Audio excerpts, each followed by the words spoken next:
네, 안녕하세요. 반갑습니다. 네, 반갑습니다. 네, 지난달에 들으신 분도 계시고 처음 이제 과목하시는 분도 계신 걸로 알고 있습니다. 네, 그래서 일단 처음 오신 분들은 제 이름은 안 적어도 되죠? 네, 네. 저는 조천이라고 하고요. 지금 현재 공항에서 일하고 있고요.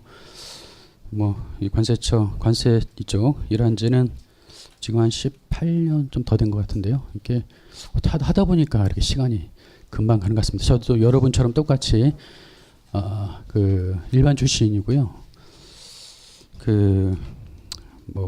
초기에 이제 관사 선택할 때도 여러분도 그런 과정을 겪으셨을 것 같은데, 관세사를 도전하면서 전망이 있는지 이런 부분과 또 하나는 과목을 접했을 때 과연 할 만한 과목인지를 좀 고민을 많이 했습니다.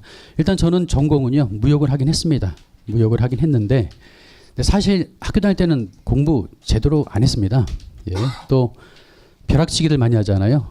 거의 벼락치기. 그래서 또 일주일 동안 시험 보기 일주일 정도, 한 달도 아니 한 일주일 정도 시작한 것 같아요. 그래서 또 하고 벼락치기 하고 다음에 시험 끝나면 다 잊어버리고 또 과목 인거텀스라든가 그 당시에 이런 것들을 그런 단어는 좀 익숙한 건 있는 것 같아요. 전공을 무역하신 분들 많이 계시고 지금은 또 무역이 바뀌었죠.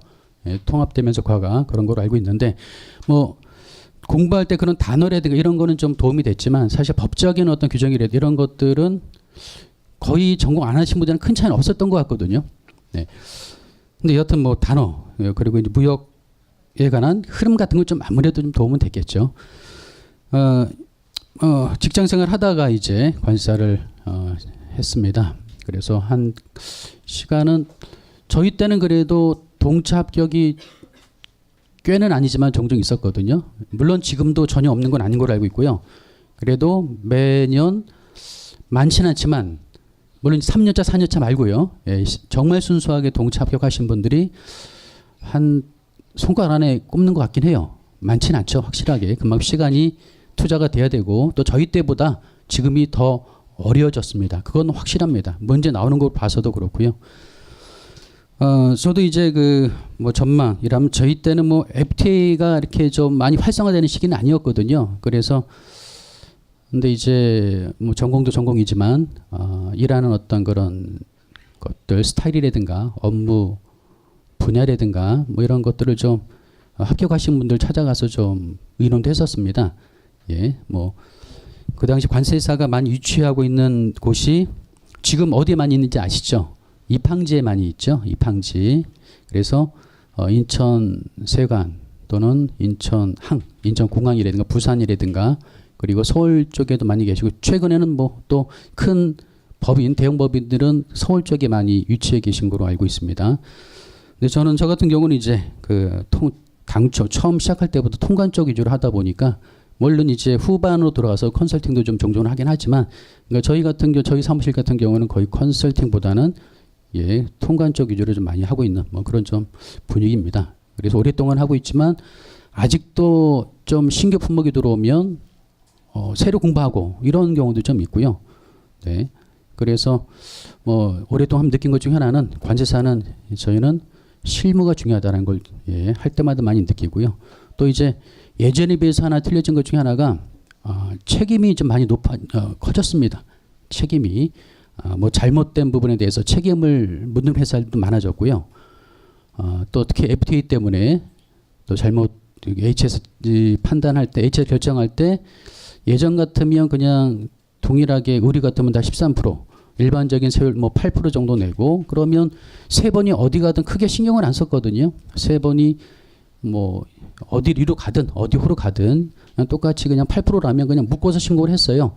그래서 다 품목이 종류가 10가지, 20가지를 하더라도 쭉 훑어보면서 세율이 동일하다면 그냥 묶어서 신고하기도 하고 그랬습니다. 물론 이제 관세청에서는 저희가 관세청에 신고하는 그런 HS 코드가 관세 목적도 있지만 또 하나 있죠. 통계 목적도 있습니다. 그래서 정부기관에서 발표하는 그런 통계가 다 관세사들이 신고한 그런 HS 코드에 따라서 통계량이 나온다 보시면 되거든요. 근데 그런 어떤 이제 그래서 HS 코드를 이 결정을 하는 예전에 같은 경우는 다 묶어서 이렇게 했지만 지금은 FTA 때문에 세율이 조금씩 낮아지거나 틀려지거나 하기 때문에 그만큼 노력이 배가 늘어났어요. 배가 늘어나고 또 일반 이제 수입한 하주들도 감면이라든가 협정 적용 잘못했을 때 책임소를 따지기도 하고 해서 여하튼 좀 그렇습니다. 요즘 분위기가 좀 책임감이 많이 높아졌다라는 게 좀 많이 느끼고요. 또 하나는 그만큼 일거리 많아진 건 확실합니다. 뭐 FTA도 이제 아주 오래된 건 아니죠. 이제 활성화되고 또 앞으로도 FTA가 계속 협정이 생길 거잖아요. 그러니까 그런 FTA 관련한 지식 예전에 공부를 안 했지만 뭐 여러분들 공부하시고 수년 전부터 이제 조금 더 적극적으로 공부하고 또는 실무를 해야 되고 하는 상황이다 보니까 그만큼 이제 예전에 안 하던 그런 분야이기도 하고요.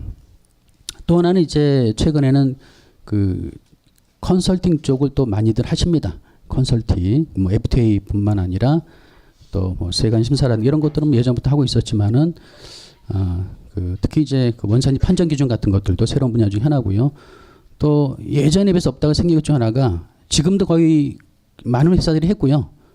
AEO 아시죠? AEO. 요것도 초기에는 제가 처음에 합격해서 초기에는 이런 제도가 없었거든요. 그런데 그런 제도도 생기고 그러면서 계속 업무량 늘어나는 거예요. 업무량 늘어나고 앞으로도 그럴 것 같습니다. 앞으로도 협정이 나라마다 그러니까 예전처럼 WCO에 의해서 전 세계 세율을 통일한다면 그럼 이렇게 복잡하지는 않을 것 같아요. 그런데 국가마다 이해관계가 틀리고 또 뭐 미국 같은 경우는 또 뭐 다시 없애니 많이 재협상하자는 얘기도 있잖아요. 그러니까 나라마다 협상 적용 방법이 그 협정에 따른 그 적용 방법이 다 틀리거든요. 그러니까 그런 것들을 다 커버하기 위해서는 꾸준하게 계속 정보를 좀 습득하고 해야 되기 때문에 또 확실하게 업무량이 늘어나고 좀 어려진 거는 맞습니다. 근데 반면에 어려워졌지만 그만큼 일거리 많아진 거죠. 일거리는 많아진 거고 또 앞으로도 계속 또 FTA는 계속 활성화될 테니까 또 지금 아직 안 맺은 나라도 많이 있잖아요. 중국도 이제 시작한 지 얼마 안 되고 그래서 여러분들이 합격하시면 뭐 여튼 그 다른 직종에 비해서 다양한 업무를 경험할 수 있는 그리고 회계사라든가 뭐 변호사 쪽이라든가 이런 쪽도 뭐 정말 어렵지 않습니까? 시험이 쉽지는 않지만 근데 업무 스타일이라 그럴까요? 그런 게 좀 약간 틀립니다. 여러분들 이제 선배 또는 뭐 관세사 합격하신 비리 또는 동료 친구라든가 선배라든가 있으시겠지만 이제 물어보시면 좀 많이들 그렇게 말씀을 하실 거예요. 저희는 좀 적극적인 그런 스타일이라 그럴까요? 그런 게 좀 필요한 부분도 있고요. 뭐 영업적인 부분도 그렇지만 조금 더 누구를 만나거나 할 때도 그렇고요.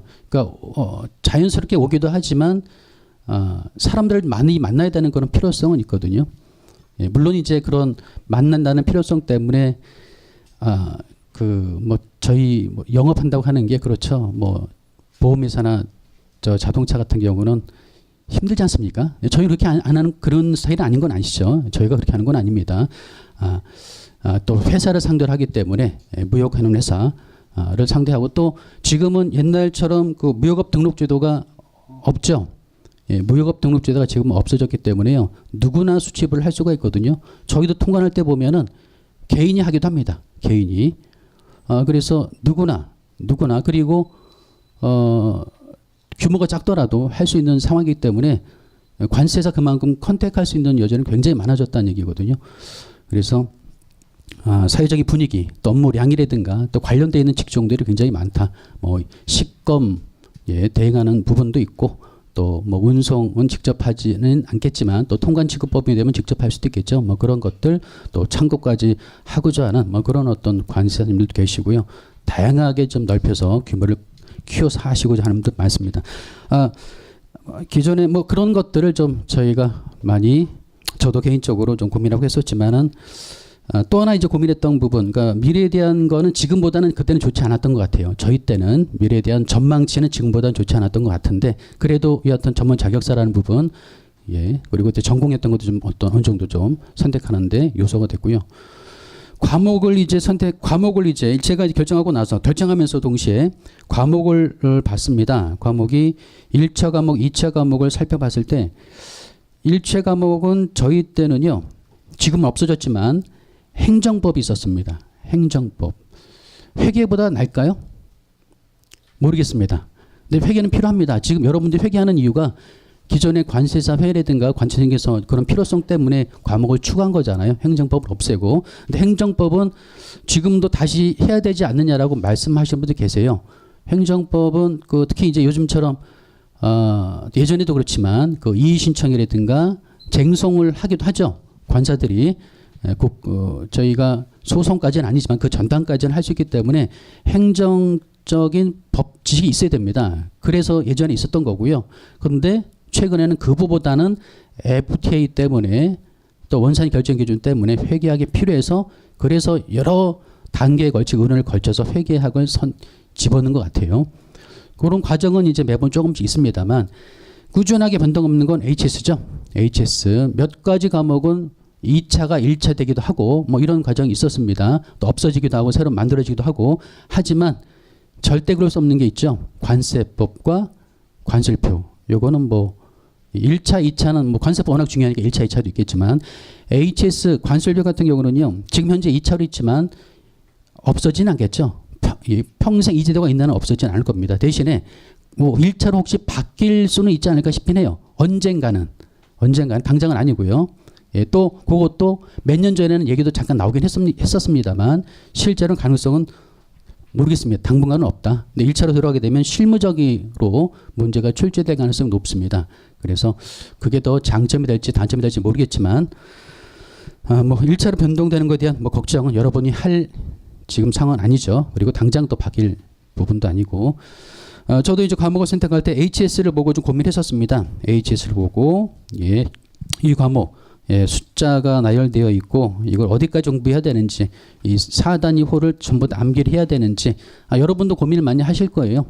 예, 그런데 뭐 할 건 해야겠죠. 할 건 해야 되는데 여러분 지금 법령집을 가지고 계십니다. 법령집 교재가 두 가지로 이루어져 있거든요. 하나는 그 기본 교재고요. 하나는 관세 일표 법령집입니다. 이 법령집은 요거는 그 관세 일표입니다. 관세법 별표죠. 관세법 별표 관세 일표에 보면은 6단위 체계가 나와 있습니다. 혹시 홈페이지 들어가서 관세 일표 보신 분 계세요? 아무도 없으세요? 한번 보십시오. 안 보셨다면 꼭 한번 보기 바라고요. 뭐 그걸 갖고 공부하라는 얘기가 아니라 이 내용이 있으니까. 근데 거기는요. 6단위 체계로 되어 있습니다. 관세 일표는 6단위로 되어 있습니다. 2007년도일 거예요. 2007년도 이전까지는 4단위였습니다. 관세일표가. 관세일표는 뭐를 근거로 만들어진 거죠? HS 협약이죠. 예, 국제협약인 HS 협약. 이제 공부 들어가서 저희 내용도 보겠지만 협약에 나오는 부속서 영문으로 되어 있는 또 불어로 되어 있는 표를 한글로 번역한 게 바로 관세일표입니다. 그래서 그거를 더 축약되어 있는 상태 4단이 되어 있던 게 2007년 이전까지 4단이 관세일표였습니다. 그래서 지금 예전에 4단이었기 때문에 예전에 2007 이전부터 오랫동안 4단이었기 때문에 관세사 시험도 4단위 기준으로 나올 수밖에 없는 상황이었어요. 그래서 4단위 교재도 보면 4단위로 되어 있습니다. 그런데 실제 2007년도에 6자리로 바뀌었다. 예, 2개가 더 추가됐습니다. 6단위로. 그렇다면 시험에 또 6자리까지 공부해야 되느냐? 그렇지는 않습니다. 예, 실제 문제가 그렇게 나오기도 힘들고요. 왜냐하면 너무 분량이 많습니다. 저희가 접하기에는. 그래서 기존에 하던 대로 그러니까 2007년 개정 이전에 4단위 체계로 문제를 계속 출제를 했었고요. 그러다 보니까 지금까지 계속 6단위로 바뀌었음에도 불구하고 계속 4단위 기준으로 문제가 나오긴 합니다. 그래서 관세일표가 6단위라고 해서 여러분이 공부하실 때 6단위까지 공부할 필요는 없을 것 같아요. 근데 가끔 좀 중요한 것들은요. 관세일표 공부의 이해도를 위해서 6단위까지 공부하는 경우도 몇 가지 호들은 있습니다. 그거는 그때만 그런 것들 좀 체크하시면 될 것 같고요. 그리고 혹시 또 여러분들이 어떤 품목에 대한 품목 분류가 좀 궁금하다.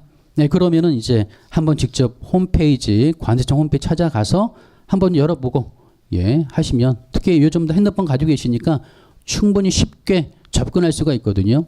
예, 그리고 또 뭐 지난달에 들으신 분들 아시겠지만 처음 들으신 분들은 꼭 한번 꼭 핸드폰에다가 웹을 까십시오. 예, 거기 이제 바탕화면에 까셔서 손으로 눌러서 바로 언제든지 열어볼 수 있게끔 만들어 두세요. 네이버나 구글에 들어가서 세계 HS라고 조회를 하면은요 뜨는 사이트가 있습니다. 그리고 이게 이제 관세청 품목분류 기타 뭐 평가도 다 나와요 이쪽에. 그래서 이거를 들어가서 이제 핸드폰 바탕에다 깔아 놓으시고, 그리고 이제 왔다 갔다 하시면서 틈틈이 계속 열어보시고 관세일표를 익숙하게 할 필요가 있다. 지금 또 처음 관세일표를 특히나 접하시는 분들은 이 친속할 필요가 있습니다. HS가 숫자로 되어 있다. 그리고 많은 품목들은 생전 처음 보는 단어들도 나옵니다. 네, 그런 것들을 다 완벽하게 이해하기는 좀 힘들 수도 있어요. 실제로 그렇고요. 그래서 이런 것들을 다 이해를 못하는 상황일 수도 있고요. 또는 일부는 이해하고 넘어갈 수도 있겠지만, 근데 여튼간에 중요한 건 뭐냐면 그런 게 반복되다 보면 과목 자체가 좀 두려워지거든요. 그래서 그런 거를 좀 줄이기 위해서라도요 반드시 익숙하게 좀 할 필요가 있다. 그래서 말씀드렸던 이 사이트에 들어가서 거기 보면 평가도 나오고요, 품목분류 나오고 여러 가지가 나옵니다. 그중에 저희가 과목 또 다른 내용도 좀 틈틈이 보시겠지만 이제 저희 품목분류 관련해서는 관세일표 거기 이제 클릭하시면은 그 색임표라 하나요? 그 표가 나옵니다. 표가 나오기도 하고요. 또는 그냥 쭉 순서대로 나오기도 하는데 관세일표는 1류부터 97류까지 있죠.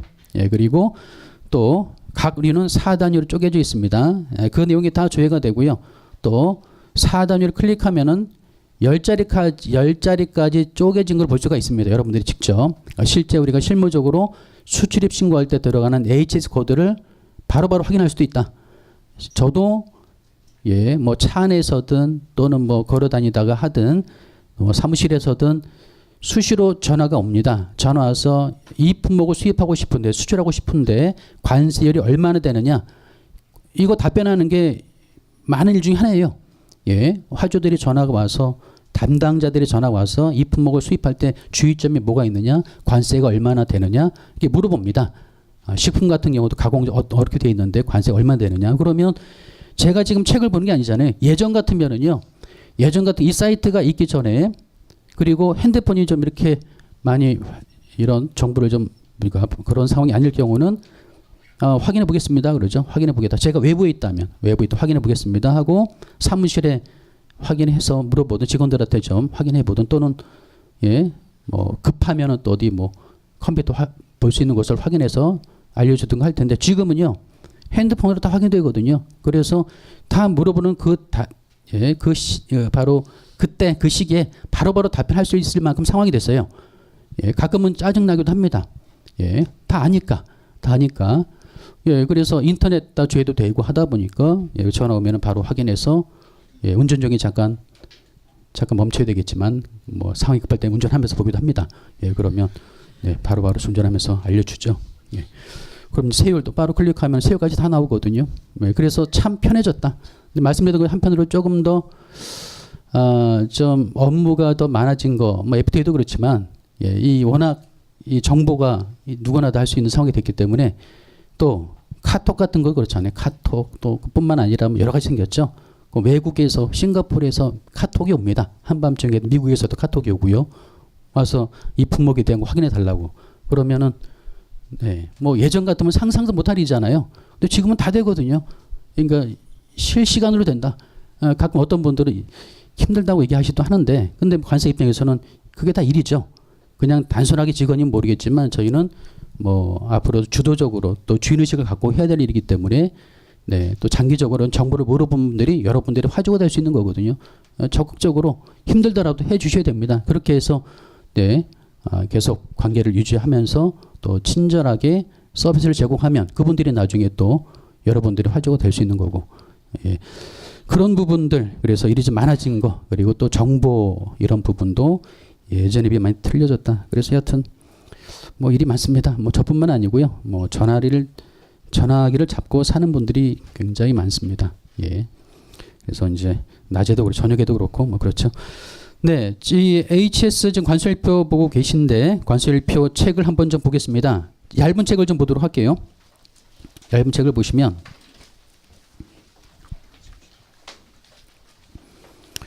네, 얇은 책은 이게 바로 법령주의라고 되어 있는데 공식적인 명칭은 아닙니다. 그냥 편의상 하는 거고요. 관세일표예요. 관세일표인데 4단위로 축약한 겁니다. 4단위로 축약한 거다. 그래서 이것에 관한 법적인 명칭은 없습니다. 실제로는 6자리 관세일표예요.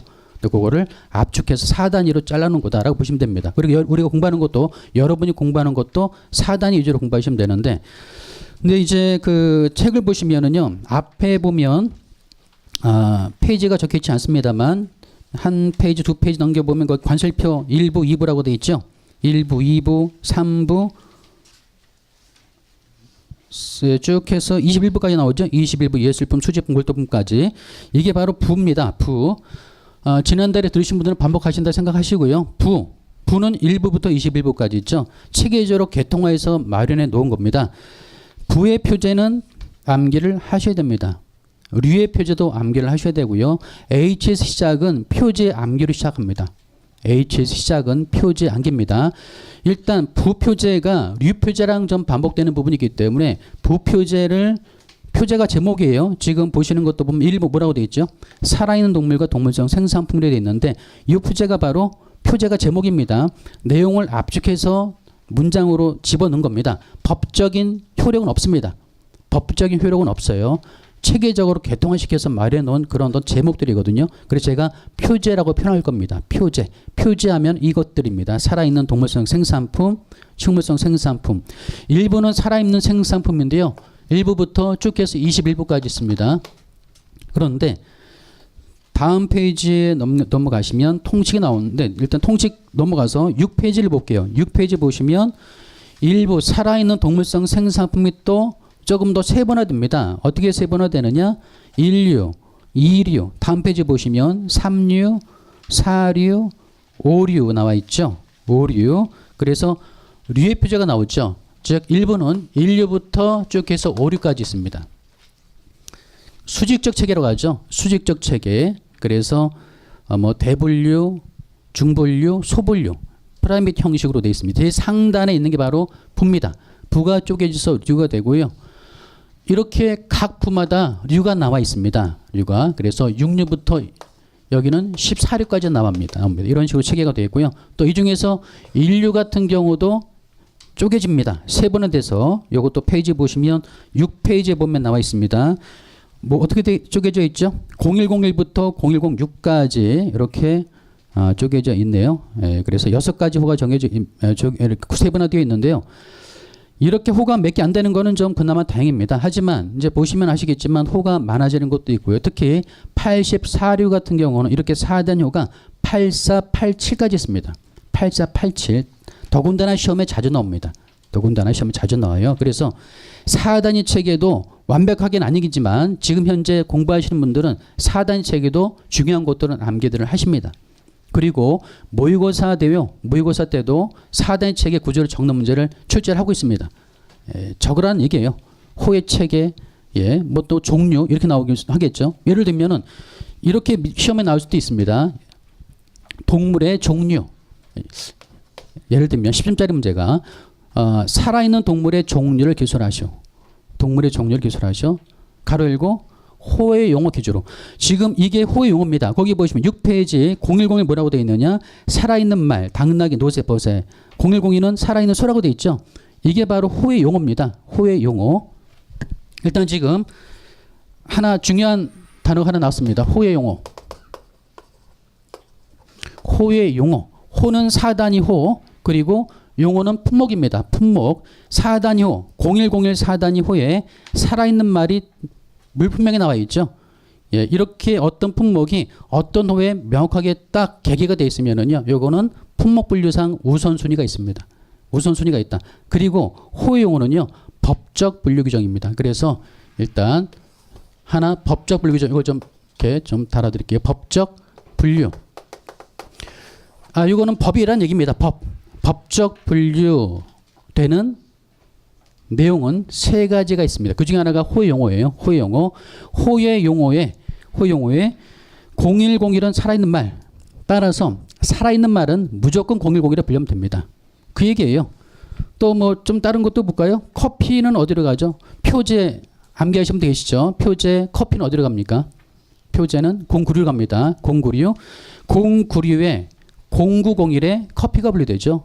0901 커피. 따라서 커피는 0901에 분류되면 돼요. 물품명이 거기 나와 있으니까. 그래서 이렇게 분류되는 것들, 물품명으로 되어 있는 것들이 주로 이런 것들입니다. 호용어. 물품명으로 나와 있습니다. 예, 분류하는데 우선순위가 있는 법적 분류 규정이고요. 그런데 이제 4단위까지 되어 있죠. 4단위까지 되어 있고 6단위까지 이제 아까 말씀드린 사이트 들어가면 6단위 또는 10자리 호까지 나오는데요. 저희가 거기까지 보기 힘들다고 했습니다. 실무적으로 보는 거고요. 저희가 관사 시험을 위해서는 4단위 정도 보면은 예, 충분합니다. 호용어. 그래서 이런 것들을 정리하는데요. 뭐 앞에 016 같은 경우는 예, 뭐 정리하실 때 어떻게 하면 좀 편할까요? 뭐 분목들이 있죠. 말, 소, 돼, 면, 가, 기. 말은 0101, 소는 0102. 예, 뭐 단순하게 보자면 그런 식으로 암기할 수 있다는 뜻인데요. 말, 소, 돼, 면, 가기. 이게 0101입니다. 인류의 0101, 0102, 3, 4, 5, 6. 예, 소, 돼지는 0103, 면, 양, 새끼양 0104, 가금류입니다. 가금류는 0105에 분류가 돼요. 그리고 기타 앞쪽에 물품명으로 나와 있지 않은 동물들이 이것만 있는 게 아니잖아요. 따라서 특별하게 물품명으로 나와 있지 않은 품목들은요. 다 기타로 빼면 됩니다. 기타. 지금 보고 있는 페이지 6페이지 보시면 말, 소, 돼지, 면양, 가금류 수도 없겠죠. 0106에. 예, 뭐 예를 들면 거미 뭐 해서 포유동물 뭐 고래라든가 곤충류 같은 거 지렁이 다 일로 가요. 0106. 또 강아지도 개도 없죠. 위에 보면 개. 고양이도 없습니다. 개나 고양이 어디로 분류되느냐? 0106으로 분류하면 됩니다. 0106. 그래서 기타는 그런 어떤 품목 분류상 어떤 놓치지 않고 할 수 있게끔 도와주는 게 바로 이런 마지막 세 번, 자녀 세 번이라 합니다. 바스켓 세 번이라 하고요. 기타 세 번이 바로 기타 세 번. 또 이 좀 표현을 익숙해 주세요. 예, 기타 세 번. 이게 마지막 주로 이제 마지막에 기타 마지막 호에 나와 있는 편인데요. 물론 마지막만 나와 있는 거 아닙니다만 자녀 세 번이라고 합니다. 자녀 세 번이라고도 하고요.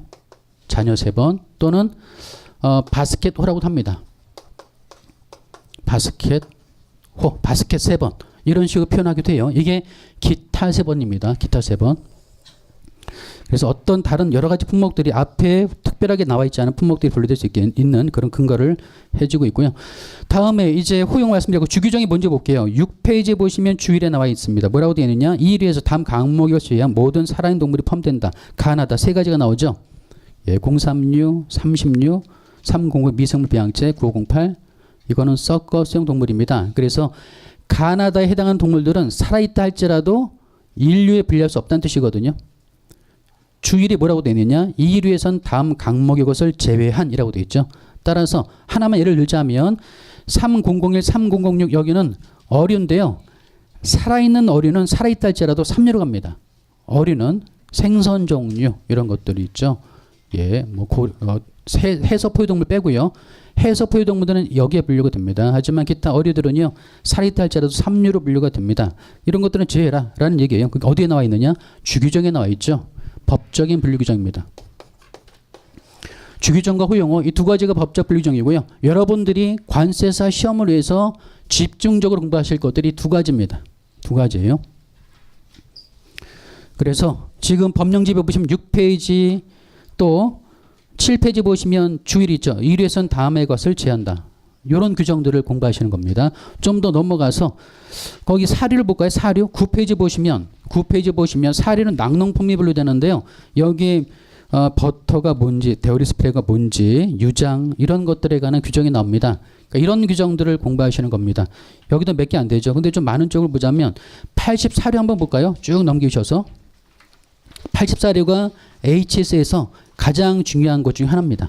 84료가 뒤쪽에 있죠. 97쪽까지 있으니까. 그러면 페이지 187페이지에 나올 겁니다. 187페이지 보시면 84류, 주 1, 주 2, 다음 페이지 3, 4, 5, 189페이지도 있고요. 190페이지 나오죠. 소주까지 나오죠. 소주까지. 굉장히 많죠. 주규정들. 그래서 어떤 분은요. 어떤 류는 이렇게 주규정이 많은 곳이 있습니다. 그래서 주규정들이 가장 중요하다. 일단 비율로 보자면은요. 주규정이 거의 저희 관세자 시험에서 50점 정도, 100점 만점에 50 정도 보시면 됩니다. 100점 만점에 50 정도 출제가 된다라고 생각하시고 실제 그렇게 됐고요. 그래서 주규정을 공부하셨는데요. 주규정은 이제 강의 중에 제가 말씀드릴 거예요. 별표를 해라 또는 삼각형 표시를 해라고 말씀드릴 겁니다. 그러면 그런 것들을 먼저 별표 뭐 중요하다는 얘기겠죠. 삼각형도 뭐 중요하지만 이거보다는 좀 덜하다는 얘기인데 여하튼 이런 것들은 우선적으로 정리하십시오. 우선적으로. 제가 다 표시하는 건 아닙니다. 일단 중요한 것들을 표시할 거거든요. 그런 것들을 먼저 정리하십시오. 그러니까 효율적인 공부를 말씀드린 거예요. 효율적인 공부. 완벽하게 하기 위해서는 처음부터 끝까지 하나도 빠짐없이 해야 됩니다만 사실 그거는 현실적으로 힘듭니다. 힘들고 일단 지금 이렇게 말씀드린 이유 중 하나가 뭐냐면 저희가 2차 시험에 하나 명심해야 될 건 뭐냐면 써야 됩니다. 서술해야 됩니다. 기본서 앞부분 그 내용을 제가 이제 학습 요령 실어 놓은 게 있는데요. 기본서 두꺼운 거 있죠. 두꺼운 거. 두꺼운 책을 보세요. 거기 보시면 1장, 2장, 3장 넘기면은 관술표 및 상품학의 학습 요령이라고 나와 있습니다. 학습 요령. 거기 첫째, 둘째, 나중에 꼼꼼히 한번 읽어보시기 바라고요. 셋째를 보세요. 셋째, 철저히 서술형 중심으로 학습해야 됩니다. 서술 쓰는 시험입니다. 항목 문제 저희가 선택형 문제가 아니에요. 네, 이건 쓰는 문제이기 때문에 머릿속에 집어넣어야 됩니다. 그러기 위해서 방법은 뭘까요? 머릿속에 집어넣기 위해서는 암기죠. 암기입니다. 어쩔 수가 없죠. 암기입니다. 2차 과목은 암기를 해야 되는데 물론 암기가 전제가 뭐죠? 이해를 해야 됩니다. 이해를 하고 암기를 해야 되는데 여하튼 암기가 돼야 쓸 수가 있고 이해가 된 다음에 쓸 수 있을까요? 물론 쓸 수 있죠. 쓸 수 있는데 문제는요. 정확하게 쓰기 힘들다. 정확하게 쓰면 좋지만 그게 어려울 수가 있거든요. 그래서 이해를 바탕으로 암기를 하셔야 됩니다. 그래서 암기가 돼야 쓸 수가 있고요. 서술을 중심으로 학습해야 된다는 얘기 그런 뜻이에요. 암기가 돼야 되는데 그렇다면 이걸 다 할 수는 없고 중요한 건 뭐냐면 이것도 이제 자주 말씀드린 얘기 중에 하나인데요. 처음에 우리가 고기를 잡거나 또는 뭘 중요하게 걸러낼 때 그물이 좀 듬성듬성된 것들을 처음에 하면은 걸러지는 굵은 것들이 많이 걸러지잖아요. 그래서 그런 얘기입니다. 중요한 것들 먼저 굵은 것들만 먼저 걸러내자. 이게 바로 별표 삼각형입니다. 이런 것들을 먼저 걸러내서 이거를 먼저 완벽하게 여러분 거로 소화를 시키고요. 이렇게 해야 됩니다. 왜냐하면 하나는 제가 본 두 가지. 하나는 자신감입니다. 자신감 일단 기본적인 자신감 이게 돼야 관술표를 처음부터 끝까지 이게 돼야 중요한 것들을 먼저 걸러내서 처음부터 끝까지 뭐가 중요한지를 여러분이 캐치하시고 한다면 그러면 일단 그것만 집중적으로 정리하고 이해하고 암기하시고 하는 거예요. 그러면은 뭐 점수로 표현하자면 좀 그렇긴 하지만 이 정도 공부했으면 내가 한 50점은 받겠다라는 정도? 그래서 그런 것들만 위주로 공부하는 겁니다. 중요한 것들. 그래서 이런 것들 정리가 되면은요. 그러면 계속 반복을 하는 거죠. 반복을 하면서 이런 좀 틈을 줄이는 겁니다. 그러면 조금 더 덜 중요한 것도 걸러지면서 갈수록 그만큼 지식이 쌓이지 않습니까? 처음부터 이러한 그물을 쓰면 안 된다. 처음부터 이러한 그물을 쓰면은요. HS 특성상 여러분 지칩니다. 그리고 그냥 나중에 도저히 이건 나랑 안 맞아. 나 그냥 이거 과락만 넘을래. 40점만 넘지 뭐. 다른 과목 점수 제대로 받자. 라고 하셔서 합격하시는 분들 있었습니다. 옛날에. 지금은 못 봤어요. 예전에 있었습니다. 저희 때 고시기 때는 HS 이렇게 공부해 합격하신 분들이 있었습니다. 그런데 지금은 안 돼요. 왜냐하면은요. 다른 세 과목이 힘듭니다. 다른 세 과목이 너무 힘들어요. 관세법 정말 열심히 공부해도요. 점수가 안 나와요. 희한하게 안 나옵니다. 점수가. 그래서 오히려 HS는요. 합격하신 분들 선배들 얘기 들어보니 아시겠지만 생각보다 점수를 잘 주는지 모르겠지만 점수가 높은 편입니다. 이게. 그리고 하나 시간이 많이 들어가지만 단순하기 때문에 예, 좀 뭐라 그럴까요? 공부하는데 시간만 좀 투자가 되면은요. 오히려 좀 머리는 편합니다. 머리는 편해요. 다른 과목은 공부한 만큼 좀 점수가 안 나오는 반면에 H에서 시간 투자만큼 점수는 좀 나온다. 뭐 그런 좀 장점이 있는 것 같아요. 다른 과목에 비해서 좀 단순하다. 하지만 암기할 게 많고 예, 정리할 게 많다라는 부분이 좀 단점이긴 하죠. 이렇게 해서 반복적으로 예, 하면은 결국은 암기가 되는데요. 서술을 하면 두 번 처음에 굵은 거 걸러내고요. 두 번째, 세 번째, 네 번, 다섯 번 반복하면서 예, 이게 이제 계속 걸러지는 과정을 겪으면서 기존에 했던 것 중요한 것들은 또 반복이 되지 않습니까? 반복을 하다 보면 어느새 또 그냥 보기만 한다고 암기는 되지는 않습니다. 보기만 한다고 되는 분도 있었습니다. 그분 합격을 하셨나 모르겠는데 이게 상담할 때 예, 한 1년, 2년 하신 분인데 몇 번 봤냐고 합격하셨던 것 같아요. 몇 번 했냐고 했더니 예, 과목별로 30번, 40번 봤다고 그러더라고요. 근데 암기식 안 쓰고 무조건 했답니다. 근데 그렇게 해서 하다 보니까 나중에 자연스레 암기 되다라고 말씀하신 분도 있긴 있었어요. 그런데 그렇게까지 반복해서 보신 분은 제가 처음 봤습니다. 대부분 그렇게 안 봐요. 저희 때는 반복 횟수가 5번 내지 7번 정도였습니다. 저희 때는 반복 횟수가 전 과목별로요. 전 과목별로 5번, 7번 정도 이 정도 7번도 많고요. 평균 5번 정도 본 것 같아요. 그런데 지금은 많아졌습니다. 지금은 10번 이상 다 돌리시는 편입니다. 10번 이상. 근데 그게 가능합니다. 처음에는 그냥 이 교재만 놓고 보면은 이게 10번 이상 시험 볼 때까지 가능할까라고 의문이 들 수는 있습니다만 바로 이런 방법입니다. 먼저 걸러내고요. 또 반복하다 보면 기존 거는 조금 더 시간을 덜 뺏기잖아요. 예, 그러다 보면 이게 되고요. 나중에 어떤 경우는 서머리까지 하시면 되겠습니다. 서머리를 해서 서머리 위주로 보는 겁니다. 기본서를 보다 보면 여러분도 그랬지만 뭐 저도 그랬고요. 기본서를 보다 보면 이거 하나도 놓치고 싶지 않거든요. 하나하나 다 보고 싶어요. 그런데 서머리를 해서 중요한 것들, 즉 이런 것들만 좀 따로 정리를 해가지고 본인이 보기 편하게끔 해놓으면은요. 나중에 기본서를 안 보고 이거를 보는 겁니다. 서머리를. 그럼 서머리 그만큼 시간이 절약되거든요. 그러니까 이걸 보면서 기본서를 보는 거예요. 추가적으로 궁금한 거 있으면 조금 더 보고. 그래서 메인 교재는 서머리 그리고 처음에 물론 기본서를 몇 번 돌리고 나서요. 한두 번 돌리고 나서 서머리를 통해서 조금 더 반복하면 이렇게 하면은 충분히 10번 이상 가능합니다. 그런데 이게 돼야 됩니다. 반복이 돼야 머릿속에 들어올 수가 있습니다. 그래서 반복은 필수입니다. 그런데 뭘만 해야 될지는 좀 차이는 있을 것 같아요.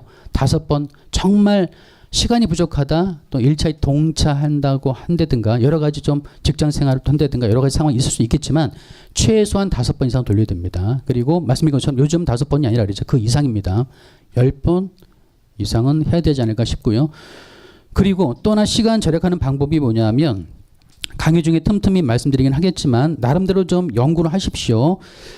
지금 여기 나온 것들은 뭐 관세법이라든가 무역실무는 문장 자체가 이해가 되잖아요. 이해가 되면서 논리가 있고 암기가 됩니다. 그런데 HS는요. 단어 자체를 처음 보는 단어들이 있거든요. 이게 뭐냐? 그것만 따 시간이 꽤 많이 뺏깁니다. 그래서 HS는 그거를 좀 조절을 해야 돼요. 보시다 보면 특히 이제 28년 29류가 그런데요. 뭐 여러 가지 품목들 보면 또 기계류 쪽도 그렇고 15부도 그렇고 평생 처음 보는 단어가 나옵니다. 그러면 이게 뭔지는 알아야 될 거 아니에요. 그런데 다행히 요즘은 핸드폰이 있어가지고 예, 쉽게 조금 나름대로 뭔지 정도는 알 수가 있거든요. 그래서 주규정에 있는 것들은 봐야 되겠지만 그 밖에 있는 것들은요. 그냥 이런 거구나 정도 좀 하는 정도 넘어가면 되지 않을까 싶습니다. 그래서 시간을 절약하기 위해서 그렇다는 얘기죠.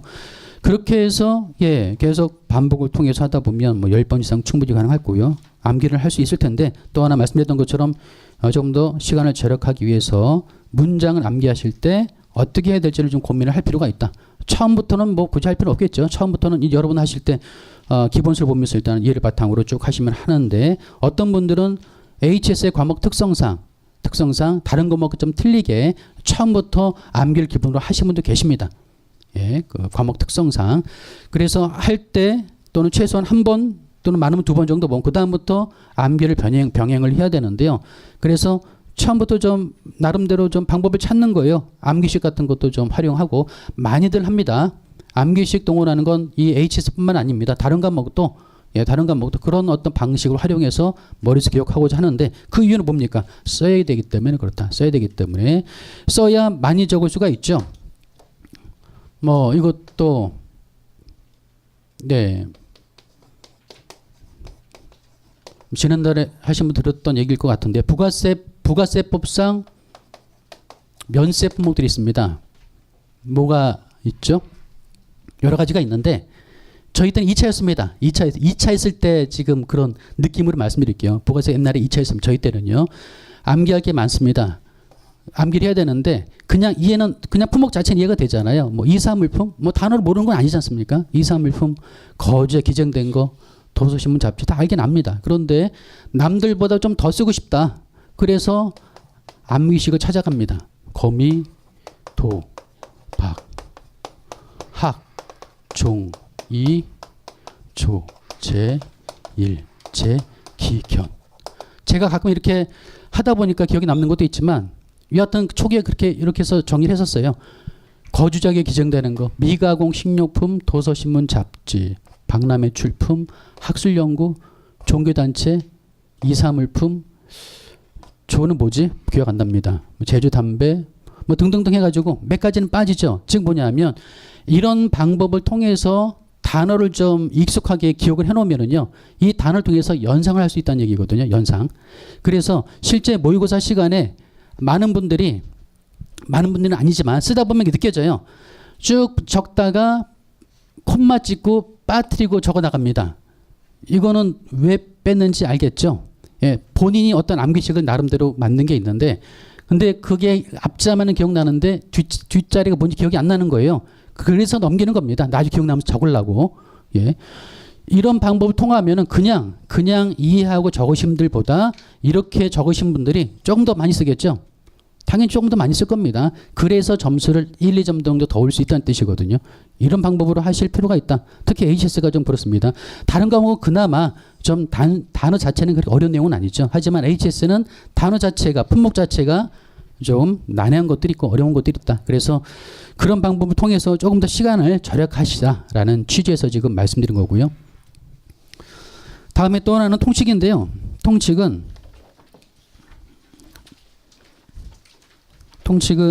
법령집 보시면은요. 앞에 있습니다. 앞에 4페이지 보세요. 4페이지 보시면 통칙이 1부터 6까지 있습니다. 통칙 1부터 6. 7이 하나 더 있죠. 7이 하나 더 있는데 이거는 관세, 우리나라에만 있습니다. HS를 우리나라에서 받아들인 게 바로 관세 1표거든요. 그래서 우리나라에서는 7 하나를 더 운영하고 있어요. 우리나라에서는. 하지만 협약에 의해서 만들어진 그 표에는요. 6가지 있습니다. 통식 1부터 6까지 있습니다. 그래서 이 세 가지가 바로 법적 분류 규정이고요. 세 가지가 법적 분류 규정이고, 이 중에서 통칙 문제가 최근에 2번 이상 나왔습니다. 최근에. 옛날에는 좀 많이 나왔거든요. 기본서를 저기를 좀 볼게요. 앞쪽에 기출문제를 한번 보자면은요. 어딜 보시냐면 4페이지 보겠습니다. 기본서. 법령집 말고 기본서요. 기본서 4페이지 1번 서술형 문제, 50짜리 문제입니다. 50짜리 문제 옛날에 나왔던 걸 좀 보자면 82년도, 83년도, 80년대는 거의 뭐 2년에 한 번꼴로 나왔다 보시면 되겠죠. 이 당시에 또 91년도, 93년도 보시면 이게 HS가 언제 시작이 됐냐면요. 기존에 뭐 나중에 또 강의하겠지만 예전에 쓰던 BTN과 CCN 그리고 SITC를 보완해서 만들어진 게 HS거든요. HS는 88년도에 시작이 됐습니다.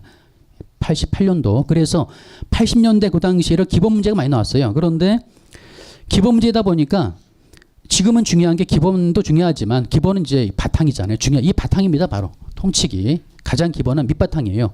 그리고 실무적으로 조금 문제가 좀 바뀌고 있기 때문에 오히려 이 부분 두 가지가 더 지금까지 최근 10년, 15년 이상 여기에 중심이 돼서 출제가 됐거든요. 출제가 되다가 정말 간만에 기본 문제가 두 번 정도 나왔습니다. 거기 4페이지 8번, 9번 보세요. 8번 통직 1부터 통직 7 규정과 각호의 사례. 2012년도. 그다음 9번 보세요. 똑같은 문제입니다. 16년 문제면 언제죠? 작년 문제입니다. 작년 문제. 그래 최근에 두 번이나 나왔다. 이게 중요할 수밖에 없어요. 왜 중요하냐면 통칙의 의미가 뭐냐. 이게 통칙인데요. 통칙 지금 보고 있는 법령제에 나오는 1부터 7 내용은 얼마 안 되죠? 내용은 그냥 2페이지입니다. 2페이지. 물론 해설서에는 추가적으로 더 나와 있긴 합니다만 해설서는 4단위를 추가적으로 설명하고 있는 내용이거든요. 그건 여러분이 핸드폰 통해서 확인할 수 있습니다. 저희 사무실에 해설서 2권 책이 4권 있어요. 근데 예전에는 다 관사 사무실 다 이거 가지고 구입을 했거든요. 다 어떤 관사 다 구입했습니다. 그런데 지금은 인터넷상에서 확인할 수 있기 때문에 굳이 안 사셔도 되고, 그리고 여러분도 지금 확인할 수 있다. 굳이 책을 구입하지 않아도. 10년 전인가 그때는요. 어떤 분들은 관사 공부하시는 분들 이 책을 구입하시는 분도 계십니다. 예, 구입하시고 계세요. 옛날에는요. 지금은 절대 그럴 필요 없다. 돈 쓸 필요 없습니다. 그래서 보시면 그 말씀드렸던 것처럼 그 사이트 들어가서 꼭 한번 확인해 보시고, 혹시 확인이 안 되거나 힘들면 저를 찾아오세요. 그럼 제가 방법을 알려드릴게요. 어떻게 찾는지. 네, 그래서 통칙이 기본인데 이게 왜 중요하냐면요. 통칙은 전체에 적용됩니다. 전체. 관세표 전체에 적용되는 규정이 통칙입니다. 통칙 의미가 그렇잖아요. 관세표가 1부는 1부부터 21부까지 있는데요. 의리로 따지면 1류부터 97류까지 있습니다. 의리로 따지자면 1, 2부터 97류까지 나오는 것들을 그 품목도 전부 다 적용할 수 있는 규정입니다. 전체를 다 적용할 수 있는 규정이 바로 통식이기 때문에 중요하죠. 당연한 얘기겠죠. 그런데 아까 다시 한번 잠깐 볼게요. 6페이지 인류의 주 1을 보세요. 6페이지 인류의 주 1. 아까 내용이 뭐였죠? 인류 살아있는 동물 주 1. 이 류에는 다음 강목의 것을 제외한 모든 살아있는 동물이 포함된다라고 되어 있어서 뭐라고 되어 있냐? 이 류에는 이렇게 되어 있죠. 이 류에는 부 밑에 류가 있다고 했습니다. 부 밑에 류가 있고 류 밑에 4단위가 있고 이렇게 되어 있는데, 지금 규정 보신 것처럼 그 내용은 인류에서만 적용된다는 뜻이거든요. 그래서 통칙이 중요하다. 통칙은 왜? 전체 적용되기 때문에.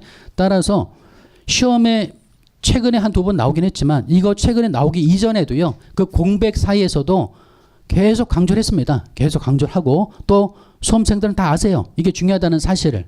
예, 시험에 안 나오더라도 왜? 가장 기본되는 내용이기 때문에 이거는 반드시 하셔야 됩니다. 그리고 50점짜리로 문제 내지 않더라도요. 10점짜리로 문제가 출제 가능성은 언제든지 있습니다. 예, 10점짜리로는 언제든지 있고요. 그리고 또 어떤 문제가 제시됐을 때 통칙을 적용해서 통칙을 기술하시는 게 좋고요. 뭐 예를 들면 뭐 50짜리 문제니까 고무와 그 제품의 분류책에 대해 설명하시오. 다음 상을 중심으로 1, 2, 3, 4 이렇게 해서 문제가 제시가 됐다. 50점짜리입니다. 그러면 1차 제품의 분류체계, 다음에 뭐 웨이스트 페어링의 분류 방법, 그리고 뭐 39류와 40류의 합성 수지의 차이점이라든가 뭐 등등 이런 문제가 나왔다고 칠게요. 이런 문제가 나왔을 때 이 문제를 50점짜리 풀기 위해서는요. 페이지를 몇 페이지 정도 써야 될까요? 페이지를 한 장, 2장, 3장, 한 6페이지. 많이 쓰시는 분들은 한 8페이지까지 쓰십니다. 8페이지. 그렇게 써야 되는데요. 그럴 때 이제 보통 적을 때 뭐 이렇게 로마자 3번 이렇게 쭉 체계자가 나면서 쓰거든요. 근데 보통 HS는 그나마 최근에는 좀 편해졌다. 다른 과목과 좀 틀리게요. HS는 체계 잡는 고민거리가 좀 줄어들었습니다. 저희 때는요. 체계 잡는 것만 고민을 5분, 10분 이상 했거든요. 그런데 지금은 다 항목 문제예요. 이제 기출문제 사례 보겠지만 다 사례 문제입니다. 다 사례 문제. 최근 문제는 사례 문제를 항목 문제. 이렇게 항목으로 하나, 3개, 4개, 5개 주어지 이런 문제거든요. 따라서 목차가 이거를 대목차로 잡으시면 돼요. 첫 번째 1차 뭐 재료의 분류 방법. 로마자 3번 웨이스트 페어링의 어떤 분류라든가 이런 식으로 목차를 제시된 거를 대목차에서 적으시면 됩니다. 50짜리 문제 기술하실 때. 그다음에 처음에 서설 적으면 바로 서설에 뭘 적어야 될지 고민들을 많이 하십니다. 고민들을 많이 하세요. 처음에 어떻게 뭘 적어야 될지. 그런데 처음 공부하신 분들이 가장 많이 쓰는 방법이 뭐냐면 서 적을 때 문제가 어떻게 되시냐면요. 관세일표상 고무와 그 제품에 대해서 다음 사항을 유의하여 설명하시오. 이렇게 문제가 제시됩니다. 그러면 관세일표상 고무와 그 제품이라고 문제가 제시됐기 때문에 관세일표가 뭔지를 서설에다 적으신 분이 초기에 많습니다. 관세일표가 뭐냐? 이제 저희 앞으로 배울 총론 그 앞부분이거든요. HS 구조라든가 HS의 뭐 여러 가지 뭐 협약 내용이라든가 이런 것들을 적으신 분이 종종 있는데요. 그런데 이런 것들을 적어도 좋고요. 그리고 또 하나는 뭐냐면 대표적으로 통칙의 내용을 적으시는 게 무난합니다. 또 많이들 적으세요. 뭐냐면 고무와 그 제품이라고 문제가 제시됐으니까 여기다 그런 내용을 적는 거죠. 고무와 그 제품은 고무 어디에 분류되죠? 류 40류에 분류가 됩니다. 이렇게 암기가 돼야 됩니다. 바로 류를 보고 품목을 적을 수 있으면 품목을 맞출 수 있어야 됩니다. 또 품목을 보고 류를 맞출 수 있어야 되고요. 고무는 40류에 분류되죠. 그러면 서술 쪽에다 고무와 그 제품 표제에 분류하도록 되어 있지만 실제 법적인 분류 규정은 법적인 품목 분류는 바로 이 세 가지에 따라 결정하거든요. 호의 용어, 주규정, 통칙에 따라 결정이 됩니다. 지금 말씀드린 게 바로 통칙 1이에요. 통칙 1입니다. 벌써 공부 끝난 거예요. 통칙 1. 통칙 1은 호의 용어와 주규정에 따라 분류하면 됩니다. 이게 바로 통칙 1입니다. 따라서 그 내용을 적는 겁니다. 표제, 고무는 40류에 분류하도록 되어 있지만 실제 법적인 품목 분류는 주규정과 호용에 따라 분류를 해야 됩니다. 따라서 제시된 이런 품목들도 그런 통칙일에 맞춰서 통칙일의 규정에 따라서 품목 분류를 설명을 하겠다. 이런 식으로 서설에다가 통칙을 적용하겠다라고 즉 원칙을 적어 놓는 겁니다. 그런 내용을 써먹을 수 있다는 뜻이에요. 그렇게 적는다면 아무래도 채점하시는 분들이 통칙이 중요한 걸 알고 있구나. 그런 걸 이제 딱 서론 보면 이제 아시겠죠. 채점하시는 분들이. 그래서 문제가 제시되지 않더라도 또 어떤 경우는 문제로 제시가 됩니다. 많이 문제가 제시돼요. 또 기계 쪽 같은 경우는 미조립이 미한성이니 이런 규정도 언급이 되고 있죠. 그래서 통칙을 꼭 그런 중요성이 있다라는 거, 세 가지 규정에 따라서 분류를 합니다. 네, 그리고 다음에 지금 이제 말씀드렸던 것처럼 표제를 먼저 암기하시길 바라는데 부는 1부부터 21부까지 되어 있다고 했고 류는 1부터 97부까지 되어 있다고 그랬죠. 뭐 지난달 공부하신 분들은 다 요거 내용 이제 아실 거예요. 그러면 하여튼 처음 하시는 분들도 그렇습니다. 기본소에 이 법령집에 보면은요 표제가 나와 있습니다. 인류 살아있는 동물 이게 표제라고 했죠. 법적인 목적상 불규정은 아니지만 이게 제목을 암기를 하셔야 되는데 바로 이게 시작이라고 했습니다. 그래서 바로바로 찾을 수 있는 연습을 하셔야 됩니다. 따로 시간을 내기보다는 여러 평상시에 뭐 특히 왔다 갔다 어떤 그 교통수단을 통해서 움직이실 때 그때 하시는 게 좋지 않을까 생각이 들고 따라서 한 페이지면 적을 수 있죠. 한 페이지면 쭉 한번 적어보세요. 1류부터 97류까지 쭉 다 메모 작은 글씨로 적어서 그거를 들고 다니시면서 틈틈이 연습을 하는 겁니다. 그래 빨리 암기를 하실 필요가 있고 그 이제 품목별로 또 번호를 보고 한다 그랬죠. 번호를 보고 품목을 맞추고 품목을 보고 번호를 맞출 수 있는 그런 연습을 지금부터 하시기 바랍니다. 책상이 어디로 분류가 되죠? 표지 암기하신 분들 책상은 가구입니다. 가구는 표지 명확하게 나오죠. 가구 94류에 분류가 돼요. 94류. 또 반대로 숫자를 보고 뭐 전에도 말씀드렸죠. 지난주에 하신 분들은 숫자를 보고 특히 자동차 번호판이라든가 또는 핸드폰 번호 같은 거 생각하시면서 한번 연습을 하시면 좋다. 1611 차량 번호. 지금 저는 가끔 이 방법도 씁니다. 제가 친하신 분들 차량 번호 암기할 때 이런 식으로 암기하기도 하거든요. 그리고 기억이 오래 남으니까 16 1611 16이 뭐냐면 16 뭐가 분류됩니까? 여기는요. 여기는 6조 제품이죠. 6 어류 갑각류 조제품이 16류에 분류돼요. 법령집 보시면 그 16류 찾아보면 육류, 어류 뭐 나옵니다. 예, 여기는 대표적인 거 1601에 소세지가 분류되거든요. 소세지. 다음에 11은요. 11은 요거는 제분 상품입니다. 제분 상품. 그래서 요것도 예, 그 법령집 찾아보시면 11류 쪽에 예, 제분 상품의 생산품이 나와 있을 거예요. 제목에. 그래서 소세지를 가루를 냈다. 16하나. 머릿속에 기억하는 거예요. 그럼 저 차량 번호는 소세지 가루. 예, 소세지 가루. 예, 16, 16, 11 이런 식으로 이제 암기를 하기도 합니다만 여하튼 숫자를 보고 품목을 맞추는 연습과 또 품목을 보고 숫자를 맞추는 연습을 평상시 생활에서 하시기 바라고 이제 관세사라면 예, 그렇다. 관세사라면 실생활에서도 연습 필요하고 예, 뭐 밥을 먹을 때도 밥이 메뉴에 분류되는지 한번 고민할 필요가 있다는 얘기입니다. 그냥 옛날처럼 먹기만 하지 마시고 항상 품목별이 어디로 가는지를 염두에 두시고 연습을 하세요. 예, 김치 어디로 갈까요? 김치. 우리가 밥상이 나왔습니다. 아침에 김치 나오면 김치는 어디 분류될까? 지금까지 생각 한 번도 안 해보셨죠? 이제 생각을 하셔야 됩니다. 그렇게 꾸준하게 연습을 하실 필요가 있고 김치는 20류로 갑니다. 근데 김치는 1로 가고요. 김은요. 밥상에 보니까 김이 있네요. 김은 1로 가요. 1, 2, 1, 2로 갑니다. 그런데 뭐 당장 여러분 사단위까지 아니잖아요. 류 정도만 11위로 갑니다. 그런데 요거는 그냥 말린 김이고요. 우리가 먹는 건 굽잖아요. 구운 김은 21류로 갑니다. 아, 그리고 밥상에 보니까 두부가 나왔네요. 두부는 어디에 가느냐? 21류로 갑니다. 2106으로 분류가 되거든요. 두부 보니까 간장이 있습니다. 찍어 먹으라고. 간장은 소스입니다. 소스는 똑같아요. 21류로 갑니다. 호가 틀리지만. 그래서 평상시에 밥은 쌀은 10류에 분류가 되지만 쌀의 밥솥에서 나오는 순간 19류로 바뀝니다. 네. 그리고 밥을 먹을 때 젓가락 어디로 갈까요? 젓가락은 요거는 공구입니다. 공구, 도구, 칼붙이. 표지 암기하셨으면 아실 거예요. 어디죠? 81류. 여기에 금속재, 공구도, 칼붙이가 일로 갑니다.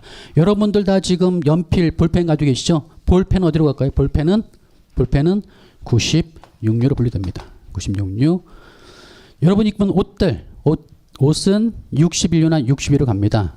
가죽옷을 입고 계시면 가죽옷은 41류로 가고요. 만약에 직물재 옷이라면 요거는 61류. 만약에 펴물재 옷이라면 61류로 분류됩니다. 술을 마실 때 옛날처럼 그냥 취하고 끝나는 게 아니라 술은 어디로 가느냐? 21류 가죠. 뭐 농담 삼아 그런 얘기도 한다고 했습니다. 관사들끼리 술 마실 때 건배할 때 건배 대신에 21류 하기도 한다고 예, 얘기도 들었었어 옛날에. 예. 술은 21류로 갑니다. 음료수도 21류로 가고요. 그래서 꾸준하게 연습, 생활 속 연습을 하시기 바라고요. 또 쉽게 찾을 수가 있고요. 말씀드렸던 당장 뭐 이런 거를 다 알 수는 뭐 정리 안 될 수도 있겠지만 표제를 일단 하시면 표제만 암기하시면 일단 지금 말씀드렸던 이 정도는 가능하십니다. 어느 정도 가능하고요. 또 하나는 아까 말씀드렸던 사이트 있죠. 그 사이트를 통해서 충분히 찾아볼 수가 있거든요. 거기에 단어를 집어넣으면은요. 거기 주의하는 게 있습니다. 검색이 돼요. 그럼 거기에 단어 한 걸 딱 입력하면 또 영문을 입력하면 전 세계 HS가 다 나옵니다.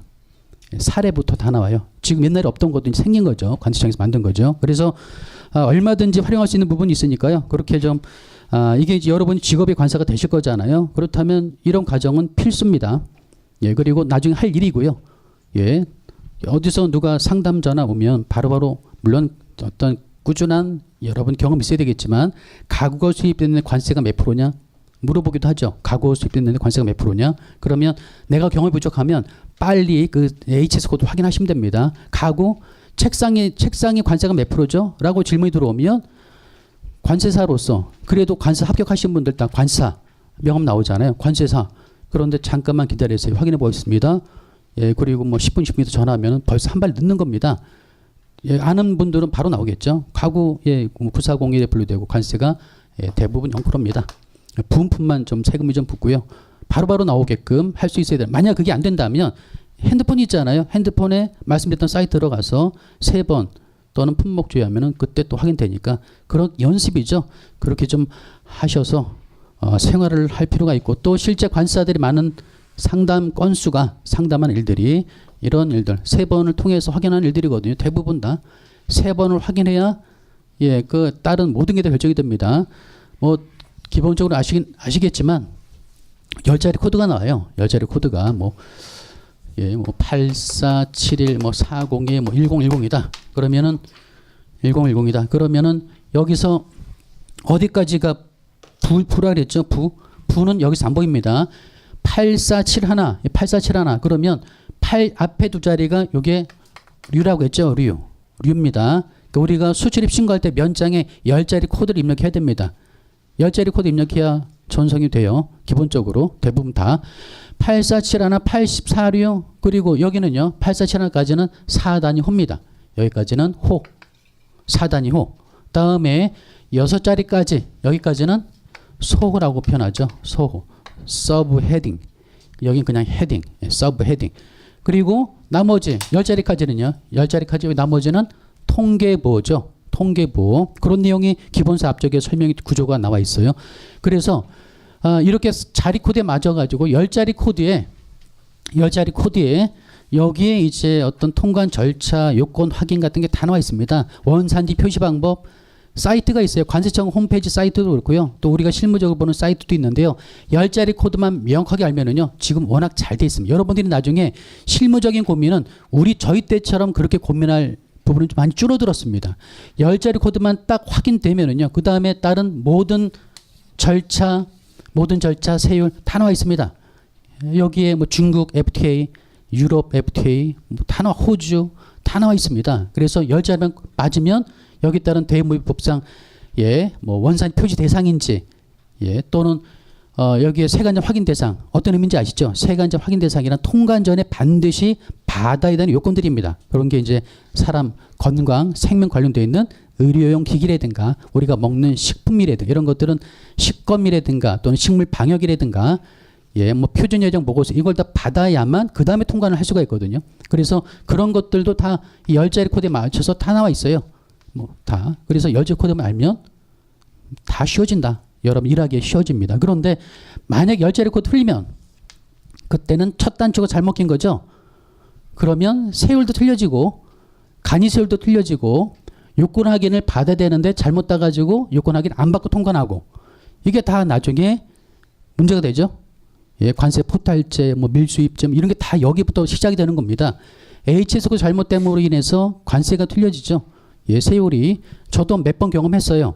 제가 잘못됐다는 게 아니라 화주가 오랫동안 쓰던 3번 있습니다. 관세가 0%짜리로 뭐 5년 동안 이상 통관했어요. 세금을 내지 않고 관세를 안 냈습니다. 그리고 부가세만 내고 통관했는데요. 5년 뒤에 관세청에서 품목 분류 해보니까 품목 분류가 이거 8%짜리다라고 해서 이제 추징. 그런데 5년 동안이면 특히 큰 회사들 같으면 금액이 장난이 아니죠. 수억이거든요. 10억 이상 낼 수도 있고요. 몇 억은 기본입니다. 그러면 그동안 안 됐던 것들을 다 내야 되는 상황이 발생할 수도 있는데 뭘 잘못해서 HS를 잘못돼서 그러면서 그동안 안 되기 때문에 여기에 가산금과 가산세도 붙습니다. HS 코드 잘못되면은요. 이거 화주가 어차피 낼 돈이니까 화주가 내지만 만약에 관세사가 HS 를 잘못 땄다라고 책임을 묻게 되면은요. 문제가 좀 심각해집니다. 그러면은 원래 낼 세금이니까 이건 안 낼 수도 있지만 가산금 가산세는 이거는 화주가 원래 제대로 냈으면 안 내도 되잖아요. 그런 뒤늦게 냄으로써 발생하는 비용을 관사 보고 니네가 물어라 라고 책임을 넘깁니다. 그런 경우가 꽤 있어요. 꽤 있습니다. 그래서 그 시작이 바로 HS다. 물론 그런 것 때문에 저희가 보험을 듭니다. 관사 책임보험이라고 있어요. 그걸 들어서 어느 정도 보완을 하긴 하지만 여하튼 갈수록 좀 뭐라 그럴까요? HS 이게 어떻게 보면은요 가끔은 좀 두렵기도 합니다. 좀 그런가? 두렵다 그런 게 하여튼 좀 약간 그래요. 항상 겁이 조금 걱정이 됩니다. 이거 잘못 땄을 때 문제가 없을까? 그래서 요즘은요 많은 화주들이 이제 경험을 하기 때문에 보수적으로 접근합니다. 보수적으로. 그래서 이게 애매하다. 그럼 일단은 세금 내시죠. 8% 세금 내시고 일단 냅시다. 내고 다음에 품목분류 사전이시 제가 받아볼게요. 품목분류 사전이시 요청해서 받으면 8%면 그냥 문제 없고 만약 0%면 사전이시 통해서 환급 절차 밟은 거예요. 환급 절차 밟으면서 그만큼 또 다시 돌려주게끔 하고 이런 식으로 또 진행을 할 수 있다는 이게 차라리 낫다. 그러니까 애매하다. 여러분이 관사 자격증 땄다고요. HS 전문가이긴 맞지만 법적인 것까지 책임질 수는 없습니다. 예, 그러기 위해서는 말씀드린 것처럼 사전에 통해서 확인받는 게 좋고요. 물론 이제 정말 단순한 것들이 있잖아요. 단순한 거 상담할 때도 그렇죠. 단순한 품목도 이거는 한번 확인해 볼게요. 좀만 기다려 보세요. 이러면 또 안 되죠. 뭐 정말 명확하고 그 전에 자료 찾아보고 기존에 품목부 사례 나온 것들은 그거는 이제 바로바로 조치해 주셔야 되겠지만 이제 새로운 품목이라든가 좀 정말 애매한 것들은 좀 이렇게 좀 보수적으로 접근해서 문제가 없게끔 할 필요도 있는데 결국은 시작은 HS다. HS. 그래서 여러분이 그래서 HS 공부하는 겁니다. 관세사로서 HS 생활이고 실무입니다. 실무. 다른 과목은 합격하시면 별로 잘 안 볼 수도 있거든요. 하지만 HS는요 매일 보실 거예요. 그리고 사이트 이 HS 확인하는 거 이거 수도 없이 보실 겁니다. 앞으로. 그러니까 미리 지금도 연습하시는 겁니다. 네, 덥죠? 덥네요. 잠깐 쉬었다가 예, 이제 본론으로 들어갈게요.